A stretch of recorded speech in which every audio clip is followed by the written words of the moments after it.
Greetings, humans. I'm Andy, and I'm George, and welcome back to the Windmill of Corpses. Sinking metal in hell. The Devastation This. The Devastation This, yes. Featuring Heafy Matt, yes. Of Trivium, yes. Trivium are kind of a big deal, and we don't know them because we live under a rock. Because it's just the kind of people we are. And this is, well, there was a lot of insistence for more singing metal in hell from all of you. So Matt Heafy is going to do that, and we're going to listen to him. Are you ready? No.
Home.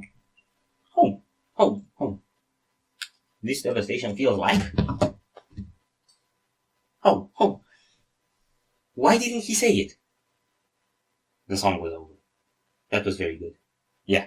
I think it was one of my favorites. Probably. It was one of the most beefy and chunky and rhythmic and marching and bulky and buffed. Yeah, I felt like the good old alternation of groove and then suspending and dropping back into groove and suspending and then dropping back into groove, and you get the point. Yeah. That was front and center in this song compositionally. Yeah. It was everywhere. And I like the contrast of what the instrumental was doing with the vocals a lot of times. Because like when he was screaming low, you had like some tremolo pickings and lead lines, and then when he'd start singing, it would drop into the heavier notes. So like the vocals and the instrument went like this through the pre-chorus and chorus, I feel. So that was really nice. And I think for most of the song, I'd just been aching for like a proper drop into one of those grooves, and then they gave it to us right at the end. Yep. That was so satisfying. It was just what it needed at that point. Mm-hmm. I think actually the alternation between the vocals is most of what keeps this song interesting for the whole 6.5 minutes. Yep. Because it is somewhat constant in the riffing style and the patterns it goes through. Yep. But the fact that first you have a verse that's all screaming, then you have maybe I think it's the chorus that's all clean, then you have some parts where he alternates a lot. It keeps the song interesting and it throws something in there that you're always not expecting. Yep. So the guy's got an amazing clean voice. He's got some pretty sick screams. Both the sharp and aggressive ones and the like guttural low ones, which I think were also kind of pushed back and echoey in the mix to give that really interesting muffled feel. That was spot on. It's just a really good balance between keeping it straightforward in a way, but mixing it up with the vocals and melodic choices and details. I also felt like it's easy to notice the difference between the screams, the higher ones and the lower ones, but I felt like there was a distinction to make on the clean vocals as well, because you had the powerful kind of belting chorus, but then you also had the verses, like even when it first starts, and it's got that sort of ominous edge and commanding aura, like really, really, really nice on the lower cleans as well. And I had something else to say. Yeah, his screams don't really sound metalcore to me. As far as I'm aware, Trivium is a metalcore band, but he sounded pretty death metal. I thought they're a melodic death metal band. We never listened to Trivium. We're sorry. We're gonna see them in a festival, so I'll do my homework. So we probably won't be doing many reactions in case you start asking. I resent you. Yeah. So if you enjoyed this reaction, we'd greatly appreciate the likes and shares, and if you want to see more, don't forget to subscribe with bells up. Thank you very much for stopping by. We hope you enjoyed your stay, and we'd love to see you back at the Windmill very soon. Corpse, yeah.